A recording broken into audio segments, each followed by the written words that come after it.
Welcome into a brand new episode of the Patriots Hub Podcast. Alex Barth Matt Dolloff with you after the Patriots pick up their first win of the year, the first win of the Mike Vrabel era, 33-27 over the Miami Dolphins. Dolloff, how about that one? A fun football game. Let's just start there. A fun football game. It's about friggin' by time. The New England Patriots. It's about friggin' time. We have a fun afternoon, and we come in on a victory Monday, right, Barth? That's right. And it wasn't pretty. They had to grind it out. They had to sweat through some mistakes of their own. I think if there was ever a game, I've been big on this. Mike Vrabel talking about the Patriots needing to be good enough to take advantage of bad football. If there was ever a game you won simply on taking advantage of bad football, that might have been it. But I think for the first, I don't know how you feel, for the first win of the year, and I had said this with you on the radio on Saturday, and I said it on Sunday kickoff, just get it. Just get that box checked.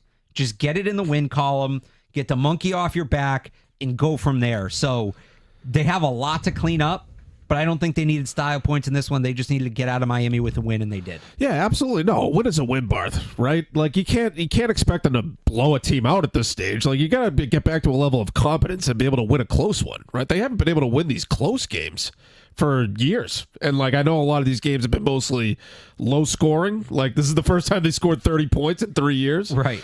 But there's been so many games over the last few years, including with Drake Maye at quarterback, where it's close in the fourth quarter and they just don't execute enough plays down the stretch to win the game. And they did it on Sunday. And so you got to give them credit for that. I think it was a good win. You're not going to be perfect down in Miami. I think considering all the circumstances, the fact that they're in Miami, they hadn't won there in 6 years. Drake Maye coming off a shaky debut, and he bounced back in a big way, which I know we'll get to. But, yeah, you got to take a win any way you can get it at this point. And it was good to see them do it by, scoring points for a change. Things to clean up on defense, special teams. But, a win is a win.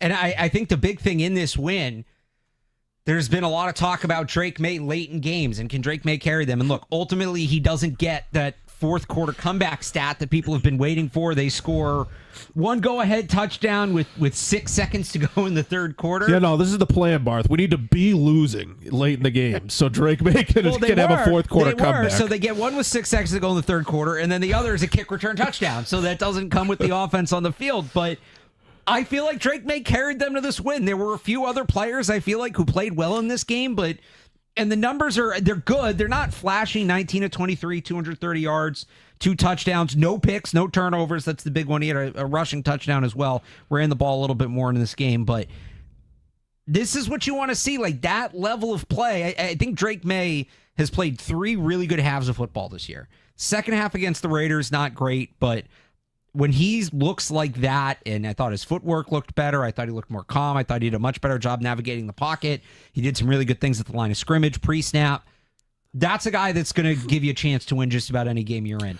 Again, there's still room to grow from that, but I think that was a really encouraging step. If he can be that player regularly, you're cooking with gas now. Like, you can build around that. That was the best game of his career. I know there's not a big sample size, and they only won 1 game with him as the starter last year, so there's not much to go by there.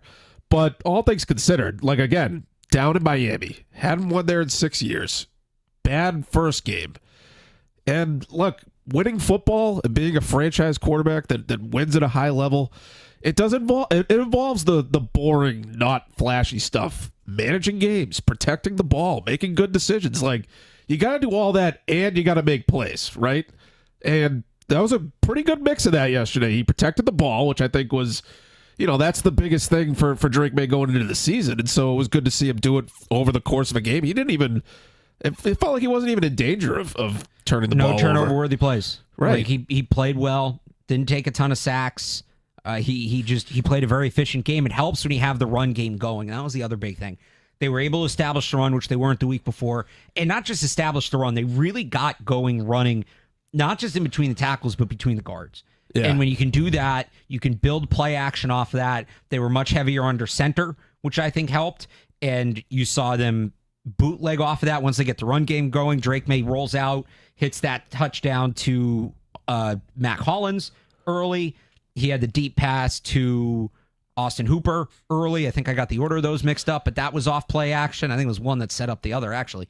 But it all came off of they went under center more, which I liked, and they started to run the ball, and they started to get downhill, and that offensive line was getting up to the second level, and they were able to hit play action off of that. That's when this team's going to be efficient. That's what it needs to look like. Yeah, they ran really hard between the tackles. That's what I loved that about the game. They did it early. They established that right on the first drive, and it helped them on even the second drive. You were showing me before we did the pod that big catch by Austin Hooper. They got all the linebackers to bite on play action because they had already established the run. And, Stevenson wore the defense down over the course of the game. Gibson had a couple of good hard runs up the middle. Like that was probably my second favorite thing the offense did after Drake Maye was the fact that they were able to run so hard between the tackles and pick up those tough yards. And Ramondre Stevenson deserves a ton of credit for that. 142 all-purpose yards. He had the big catch and run that set up a score later in the game, picked up a ton of hidden yardage. Like, they're getting him opportunities. He's breaking through the line of scrimmage clean, and now it's a safety or a linebacker that he's meeting in the hole, and he's running over those guys. And he's creating hidden yardage, getting 3-4 yards after contact each time, falling forward, which I thought was really impressive. I think this game was a great reminder of why they need to spread out their running backs. I get a lot of Patriots fans like what Travion Henderson showed in the preseason, and I understand that, and he's going to have a role in this offense. But you saw yesterday, what Stevenson gives you, and that downhill power running style. When Henderson runs that way, he did that for a little bit at Ohio State. He was much less effective. He just couldn't take the body blows. Ramondre Stevenson at 220 pounds, he's going to dish out more damage more often than he takes. And so you need him in that role. And then the issues in pass protection from Travion Henderson, got blown up a couple times, got called for a couple holding penalties. They hit him on the wheel route, which I think was good. They did more diversity in the way they were using him in the passing game when he was on the field. But it's a good reminder of what Ramondre Stevenson gives you. And he's not going to give you 140 all-purpose yards every week, but these two guys give you some different things. And I think using them interchangeably rather than putting it all on one guy is important. So it was good for Ramondre to have this game. I think he probably needed to bounce back after a rough week last week, kind of a rough year last year. And you see how this backfield can be multifaceted, and they can use it in multiple ways, and it doesn't have to be putting all of it on a rookie. I hate to say it, Barth, but you know what I was thinking late in the fourth quarter when they were giving the ball to Ramondre? Please don't fumble. Please don't fumble. I was thinking that with Drake Maye too, for being honest. I'm like, hey, he's due for his turnover. It's like after all this, please don't fumble at the very end of the game. Yeah, no, look, that's what Stevenson can do when you actually get a push up the middle and you give him a little bit of space. He gets to the point of attack, and it's an undersized linebacker or a safety trying to tackle him. He can make a guy miss, and he made a lot of guys miss. He made the first guy miss, right? Once he makes the first guy miss, and he can pick up a head of steam, like that's when he's sort of at his best.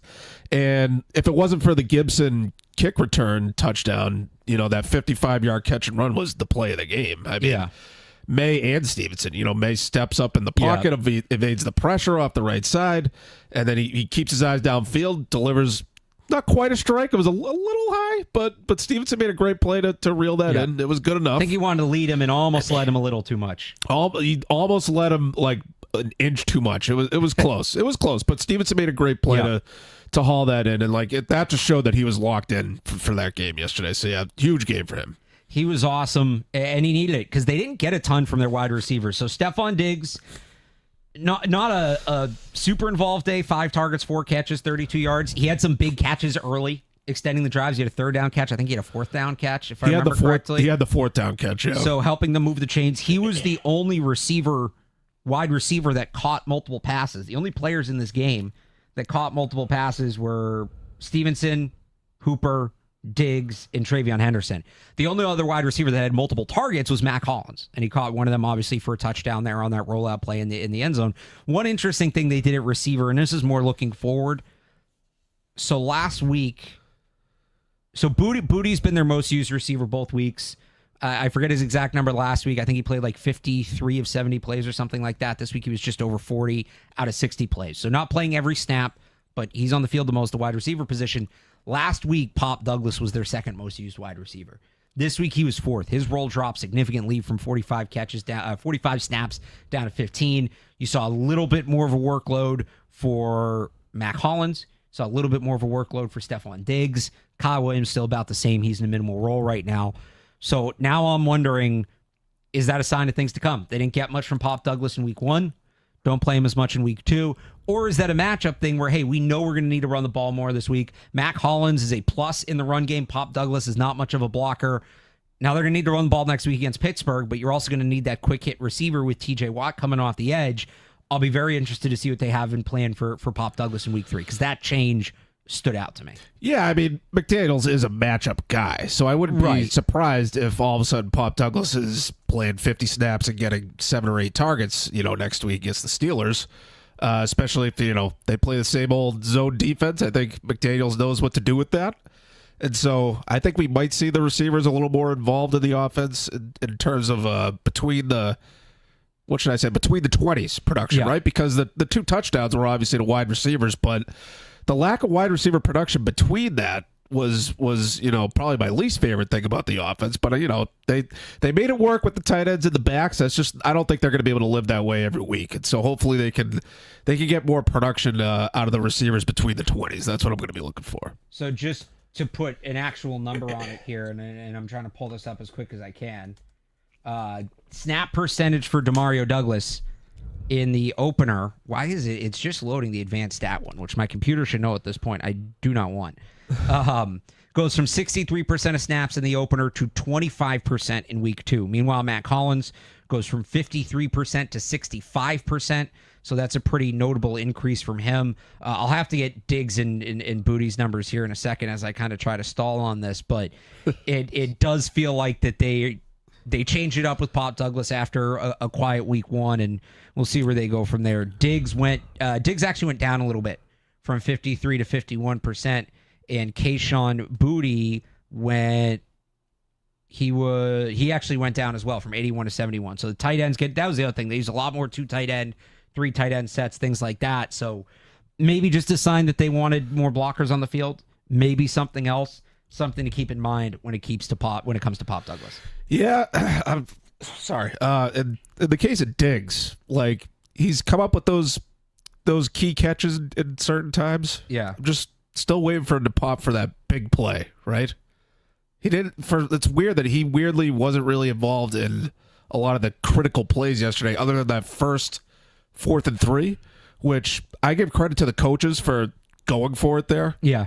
Like that was a good sign of them being aggressive after how conservative they were in week 1. So I want to see Diggs make more of an impact going forward. Like he's been a little quiet. I think he's done well with what they've given him. Yeah. So usage is a part of it, but I just wonder if he's up to speed, if he's the same guy. Like, you got to wonder about coming that off the ACL. Yeah. I wonder if it's just kind of easing him in with that. The one other thing from the offense I want to mention, the offensive line was excellent. Drake Maye faced the lowest pressure rate of his career, under 20%. He had a clean sheet from Will Campbell. Obviously making room in the run game. The one thing they got to cut down on the penalties, and not so much like holds are going to happen. Although I don't think they had that many like during the play penalties. He had a ton of false starts. There's an illegal shift in there, things like that. Morgan Moses, I think, got called for 3 false starts. He had 3, yeah. Jared Wilson had a penalty. Will Campbell had another false start. I get it. First road game.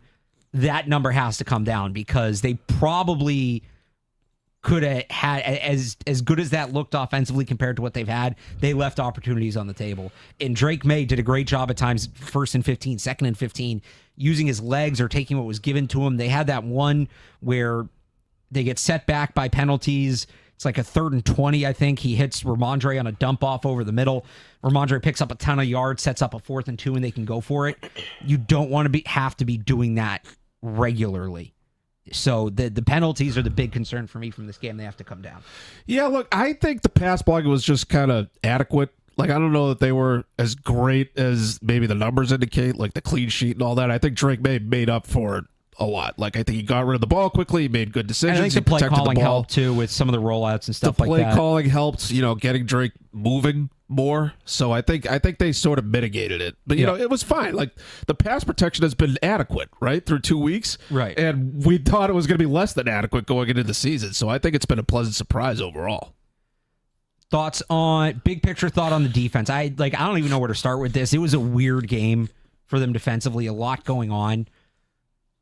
Here's what I think sums up this defensive day. The defense did not allow a point in the 4th quarter. There was the punt return touchdown. The defense held them in the fourth quarter. Punt, interception, turnover on downs. Those were the Dolphins' 3 drives. They were hanging on for dear life, though. It got rough at times. They missed Christian Gonzalez really badly in this game. I don't think Alex Austin is as bad of a player as he looked. That was a really tough matchup. They put Marcus Jones on, they were kind of moving Marcus Jones back and forth. After Marcus Jones, there's not a lot of speed in that secondary. That is more of a bully ball secondary without Christian Gonzalez. And credit to the Dolphins, they hunted that mismatch. Alex Austin on whoever he was covering. They hunted Devon Achane on Robert Spillane when they get him isolated in the middle of the field. It's a tough offense to defend because there's speed everywhere.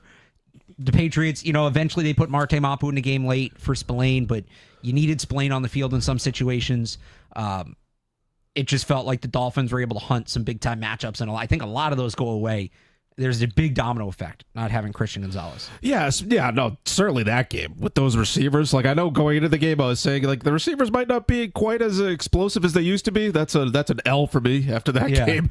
Like Alex Austin can't be covering Jalen Waddle. No. Like Alex Austin had a good camp. He's a solid player, but he's a number 3 corner. Like he needs to be covering the number 3 complimentary receiver. He can't be covering Jalen Waddle. Like that's going to be a mismatch. So they really got to get Gonzalez back for some of these other matchups coming up against good receivers. But my least favorite thing, Barth, you mentioned it, the tackling. The tackling was not or good. Lack thereof. Yeah. Do you know how many missed tackles the Patriots have as a team through 2 weeks?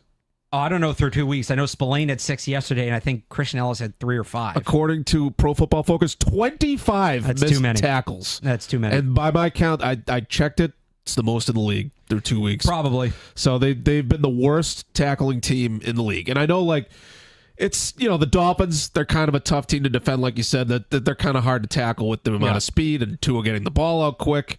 So I get it, but Spillane is supposed to be like a tackling machine. Like, he was supposed to be the guy to lead the team in tackles. And he's missing tackles left and right. He's got 8 missed tackles on the season already.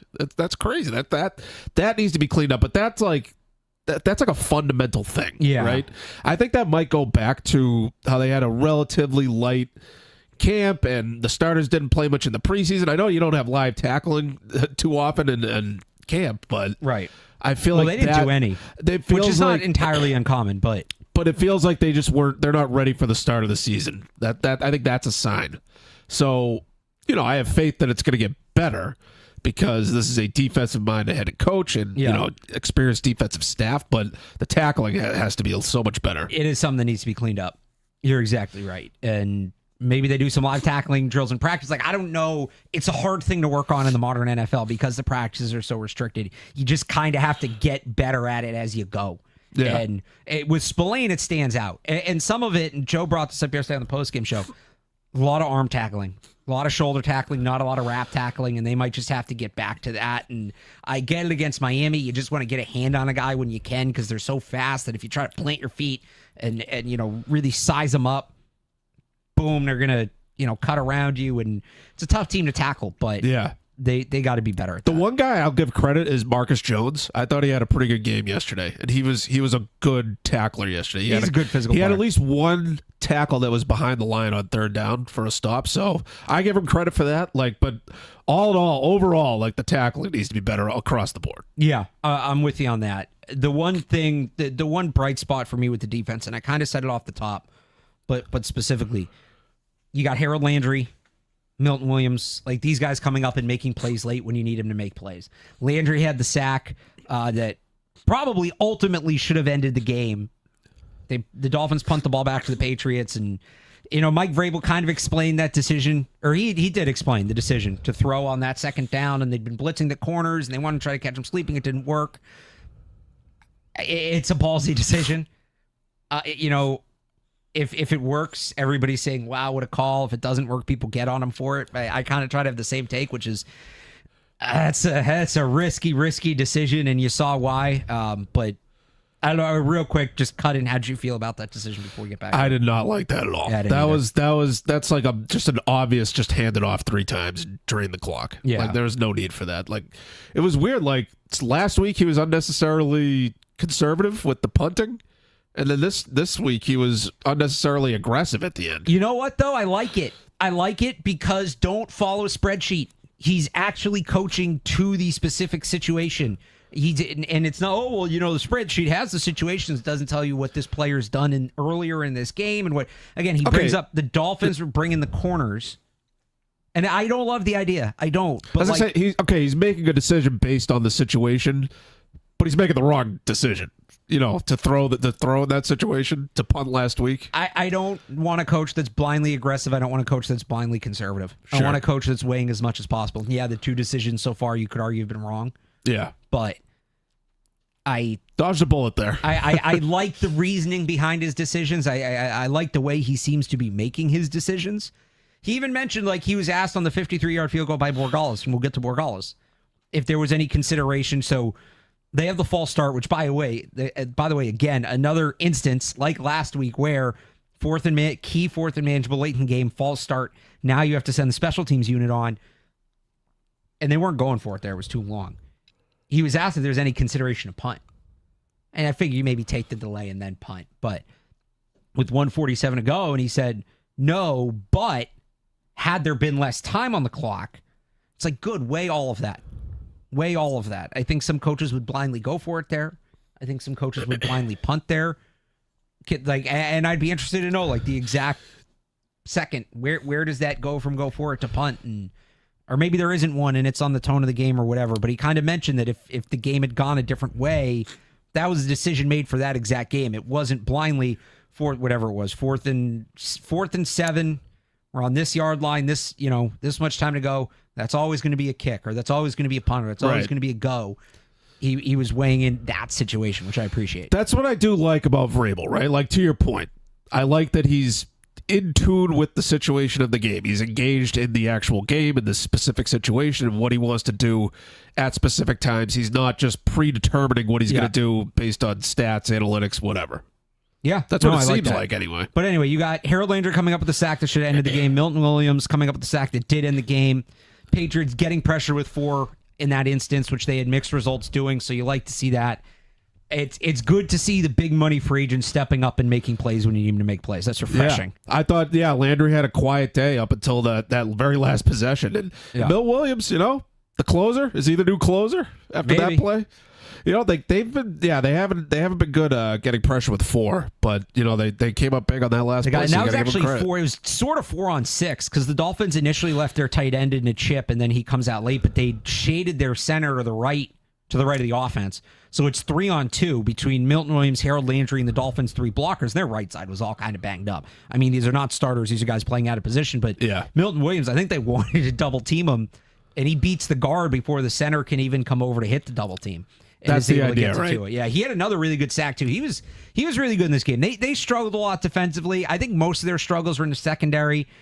Rough game for Alex Austin, rough game for the safeties. Second and third level was the issue on defense. Spillane got beat a few times, but Milton, he had a play on it was a 3rd and medium, and Tua rolls out, and he chases Tua. You might remember this. Tua should throw the ball away. He ends up running out of bounds behind the line of scrimmage. But Milton Williams is the one. At the end there? Yeah. Milton Williams chases him all the way down. Yeah. Which is a heck of a play for a defensive tackle to make. So I liked him in this game. I like the free agent signings. They need Gonzalez back. A lot's going to open up when they get Christian Gonzalez back. I think that's going to be a big help. Like you said, the domino effect, right? So you got Alex Austin covering the number 3 receiver, and there's less on the plate for Jalen Hawkins and Craig Woodson and the safeties, and so he's their best player. So you got to get him back. Anything else on the defense? That's about it. All right, let's get into the special teams because there's actually a lot to get to on the special teams in this game. How do you feel? Where's your confidence? How do we feel? I started saying that. I was like, let's not go down that road. Where's your confidence level with Andy Borregales? So to recap, misses 2 extra points, doinked 1, right away, right off the rip, both in the first quarter. Misses 2 extra points. Hits a chippy field goal, gets back in. They go to him late for a massive 53-yard kick, which he drills. I mean, he nailed that. Probably would have been good from 60, dead center. And then he puts the ensuing kickoff short of the landing zone and gives the Dolphins a short field with a chance to go down and win the game with a touchdown. Mike Vrabel has repeatedly said he's still confident in him. Gave him the game ball after the game. mentioned him today, talked about how he got asked, how do you know when it's time to move off a kicker versus letting him kick through struggles? And Vrabel shut that right down. Goes, we're not having that conversation yet. And we can bring in the Parker Romo of this. I know he went 5 for 5 last night in Atlanta, but the Patriots now, I don't want to say they rushed off of Chad Ryland, because I think Chad Ryland needed a change of scenery. I don't think and he's been great in Arizona.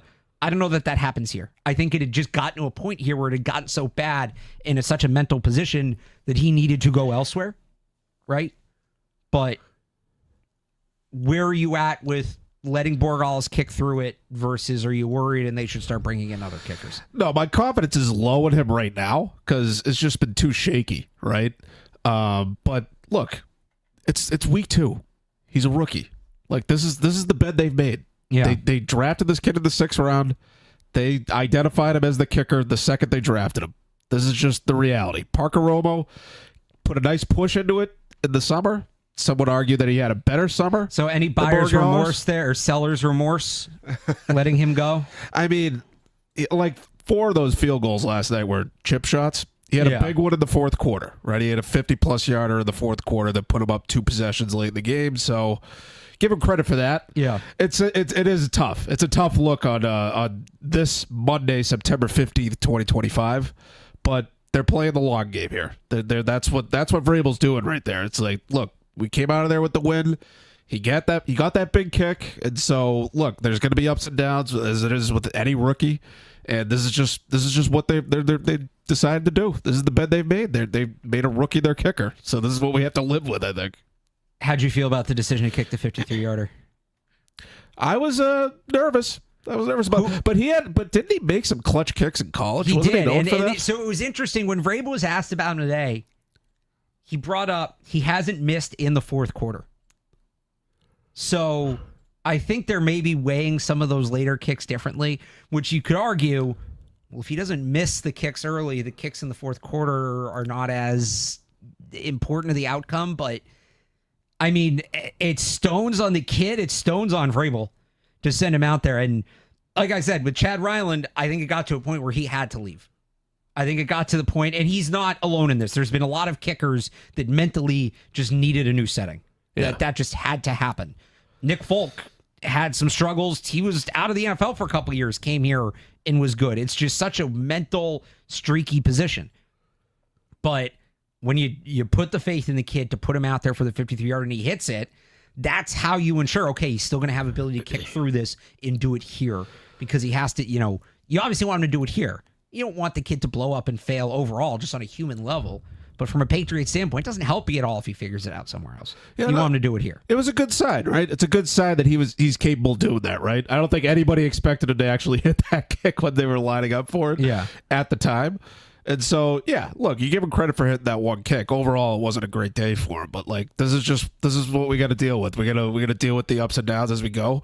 To your point about Parker Romo, he took over for Younghoe Koo, who really struggled in week 1 for the Falcons, but he's been a really good kicker in his time. He had a down year at the second half of last year. He wasn't good. I'm saying I wouldn't be surprised if he was like Nick Folk. He's out of the league for a year. He comes back and then he's good somewhere else. Like it's just such a fickle position. Way it goes. It's like, I guess why did they draft a kicker? I don't see the need to draft a kicker in the first place. But like that's once they drafted him, it's like we're on the Borregales train. Right. Hopefully it's a smooth ride. So we'll see what happens with him. And then you had did you put Bryce Behringer in ups or downs? I wanted to give him an up. I was wondering about the punt that got returned for the touchdown. They were saying on the broadcast that like it's almost like he kicked it too far. He might outkicked his coverage. The coverage couldn't get there in time. The first one, Mac Hollins kind of misses a tackle, but you're coached. If you're the first one down there and you have a clean shot at the guy, some teams will coach it to just try to force a fumble. And you have coverage behind you, especially when you have a guy like Brendan Schooler behind you who's an all-pro, right? But the first one, they had a 19-yard return. Like, it's a great punt, but it was a 19-yard return. And I remember looking at that and being like, it's a little more than you want off that kind of kick. And then I do wonder if he was out kicking his coverage. I think there was some pressure to flip the field, given the way that game was going, and not give Miami short fields. But it'll be interesting to hear Jeremy Springer this week talk about that. And was that a case of out-kicking his coverage? Now, look, there's missed tackles there. I mean, Brendan Schooler had him. I think He whipped. Charles Woods was the other one who whipped. Charles Woods had him. Had him wrapped up and just kind of let go. Yeah. I don't know what happened there. And if they do, it's 2 amazing punts by Bryce Behringer. I'm just I'd be interested to see the way the team views that. But again, the tackling, dude. If Devon Achane stays in bounds, we're talking about how they're the worst tackling team in the league. That's like the number one thing. I mean, I was having what's his name, the former Alabama Kenyon Drake flashbacks. Oh my God! Don't put Rob Gronkowski back there. But I don't want to like dump on Bryce Behringer for it, especially the one from his end zone. Like that's a quick kick because you don't have as much room to get that off, and the line's close to you. Like that's an unbelievable punt by Bryce Behringer. And when you have an All-Pro gunner, you really shouldn't be worried about out kicking your coverage. You just shouldn't. And you shouldn't have to worry about the guy working his way all the way back to the other side of the field and taking it to the house. That's not something that happens very often. But they did redeem themselves. Antonio Gibson, 90 yards to the house. Some great blocking on that one. Mac Hollins set a key block. Looked like he broke a couple tackles there. He broke a couple tackles. And we've seen this kick return unit be a weapon for them. He had a big one last week. He got them near the 50 last week. Now they went 3 and out and wasted it. But that's 2 weeks and 2 big kick returns for Antonio Gibson. So that's encouraging. Field goal operation needs to clean up. And obviously the punt return unit has some things to clean up as well. No, I hated the kick return touchdown, Barth. We didn't get to see Drake Maye have his fourth quarter comeback. Gibson ruined it. No, he took it away from him. So still no, throw an asterisk on that one. Down Gibson. You know how Felger and Maz will do the thing where they take, if you take this play away. Out, so can I start adding? Well, if you count this, he kind of has one. No. If you can give it and take it away. For all the plays they've taken out and all the stats they've taken out, can I start adding stats to takes? They're probably going to do 4 hours on Devon Achane going out of bounds. No, it's going to be on Drake Maye not getting the game ball. Oh, he's got to earn it. It's going to be that and then the penalties. Yeah. That's what I think it's going to be. But we'll let people listen to that. We'll wrap this up. We'll let people go listen to Felger Maz. Or you can listen to more of us on the Patriots Hub Podcast. We'll have a recap episode coming later this week. Is the new one with David Andrews up? The new one with David Andrews is not up for people watching this live. It'll be up. We're going to put those up Monday nights is going to be the plan. So, okay. But really good stuff from DA today. We got into some more of, honestly, I think we talked more about Drake Maye than we talked about the line. And some of that's in relation to one another, but he was really impressed with Drake Maye's pre-snap command, which I know has been something that's been talked about a lot. We also we did a little nostalgia bit. You got to do a little bit with Patriots Steelers. I asked him about his favorite Patriots Steelers game. He had a few good ones. So you can check that out on the Sports Hub YouTube page or the Patriots Hub Podcast, wherever you get your podcasts. Again, I believe Jake is back there, and he's the one editing it right now, I think, as we speak. 6 o'clock for that? Is that the plan again? 6 o'clock for that. Awesome. So we'll have that coming for you a little bit later in the day if you're catching this pod early, which we appreciate. But again, this pod, the pod with DA, 98.5thesportshub.com, Patriots Hub Podcast, wherever you get your podcast, Sports Hub YouTube channel. Matt and I also have plenty of game coverage coming on 98.5thesportshub.com, so you can check it out there. We'll wrap it there. We'll put the bow on it there. You got any quick Steelers thought going into it? Throwback week, throwback jerseys? Any thought on that? I mentioned it earlier. As long as they can have adequate blocking for a third straight game, Josh McDaniels knows exactly what to do against that defense, and hopefully Drake Maye just executes. You got Watt coming off the edge, Hayward in the middle. We'll see. We'll get more into that on Thursday when we do our recap show on Thursday. So we'll talk to you then. Until then, for Matt Dolloff, I'm Alex Barth. Thanks for tuning in. We'll talk to you next time.